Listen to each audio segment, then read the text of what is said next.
Okay, everybody, so this is my review of Servants Season 2, Episode 8, Loveshack.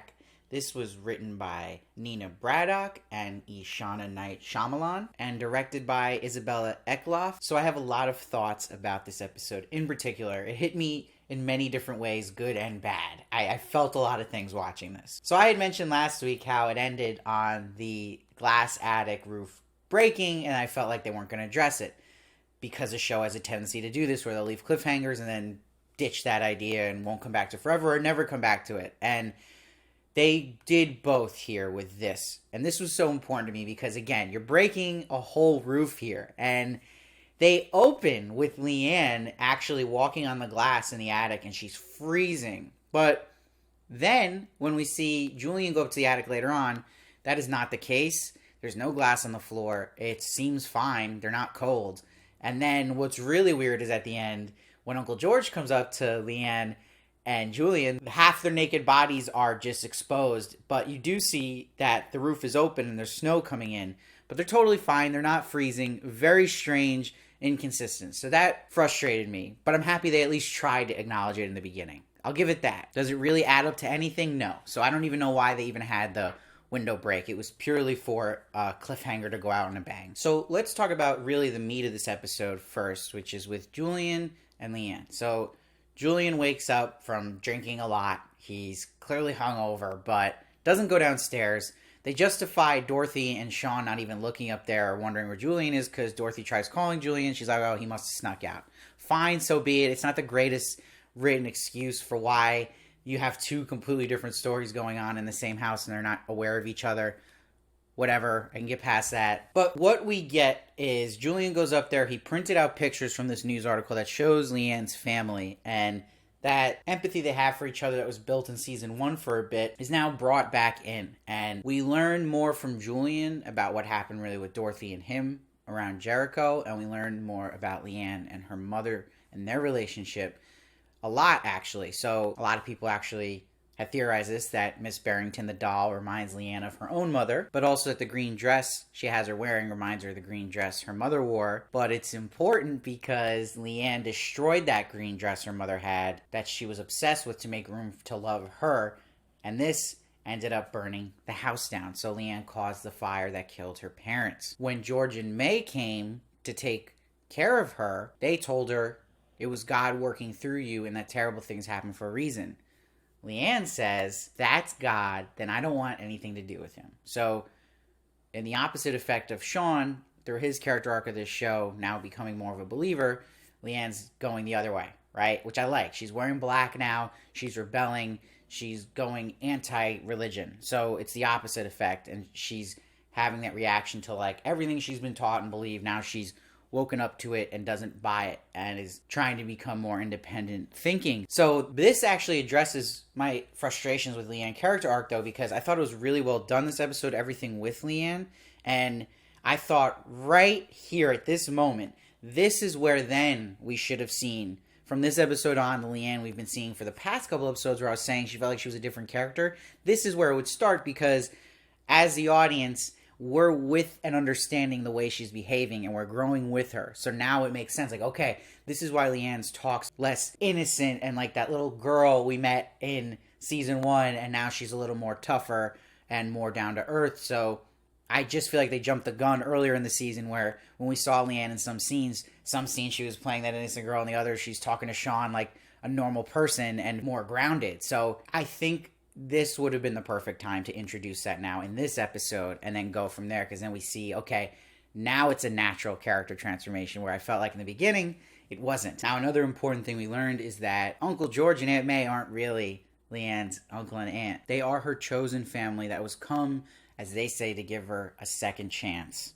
And this is because she had burnt the house down. She is learning about this cult that's all about a second chance at life. Now, shifting gears to Julian's part of this, Julian, again, like Sean has said to Leanne, reaffirms that the Dorothy incident with Jericho was an accident. And to kind of justify what he's saying to Leanne, he plays a voicemail of Dorothy calling him that time, needing help with the baby, explaining more about Julian's guilt that we get to learn and why he drinks so much, and that he didn't go help her that time because he was going to score some really good drugs, he says. So I like that. Again, I like when they're trying to progress the character arcs of these characters, and we're learning more about Julian here. So it's like, okay, now things are making more sense for our characters we've grown attached to. But there's some good writing here, like when Julian's like, when a terrible thing happens and you pretend it didn't, it eats your insides. Really one of the basic themes of this show, and we see our characters doing that constantly. Now, where I'm really angry, I'm very angry about this, is I can handle product placement if it's justified, right? And it still doesn't take you out of the story and it makes sense. I'll give you an example. You know you're watching an Apple show, you're going to only see Apple technology. Apple TVs, even this episode, Julian goes to an Apple laptop and his Apple phone is ringing. Fine. You're still going to use a laptop. You're still going to use a phone. I don't care. Of course, they're going to do Apple. It's business. Makes sense. Where I get annoyed is the music in this episode. When I first watched it and the scene where Julian and Leanne first have sex, I'm listening to the music and I'm like, this really sounds like CW music. Like something you hear in like a teeny boppy show. And I'm like, this does not fit the tone of the show. This is strange. Why did they pick this song? So then I rewind and go back to when Julian first goes in the attic and Leanne first starts playing music. It's the same song playing. And Leanne goes, yeah, I found these vinyls in the attic. And Julian goes, oh, that one must have been my mom's. So you think an old song's going to play, right? But somehow his mother had the vinyl for M. Night's other daughter, her music, to play. That's why this is pissing me off, because that takes me out of the story then. It's sacrificing tone to do advertisement for his daughter's music, which if you're going to do it, make it make sense. Even if you're going to cheat the tone here during the sex scene, don't throw that line in where he's like, yeah, my mom had it. How the hell would Dorothy and Julian's mother have an album of a girl today? It makes no sense. I hated it. I hated hearing that type of music in the show because we've never heard that type of music, especially in such a big scene of Julian and Leanne having sex. It just felt like I was being completely advertised to. What do they want you to do? They want you to open the Shazam app during that scene and go, oh, I like this song. What is this song? And then you see it's M. Night Shyamalan's daughter. So it's like, come on. Like, don't play me like that. I hate that. I hate it. I hate it. I hate it. I hate when you sacrifice art for business. There's a way to do it where you're not sacrificing it and you can at least sell it what you want to sell, but it doesn't hurt the story. And that is a complete example of what not to do. Don't like it. So now that I vented about that really frustrated me. I may seem crazy to you, but that's just how I feel. Let's go now to what's going on with Sean, Dorothy, and Roscoe. So right away, if you notice when Roscoe shows up, he quickly has Dorothy and Sean go outside. So you may at first think that he's actually taking orders from Uncle George, but it's definitely the cult leader he's taking orders from, and he was told to keep them out there till at least sunset. So Roscoe, I like how they were slowly revealed that, you know, he is part of this cult and buying it. It's very interesting because this might be the last thing to really send Sean over to the culty side, hearing Roscoe say how it's changed his life for the better. Now, I've just come to the conclusion that this show, any scenes with Uncle George, I don't like. I think it's when the show's at its worst.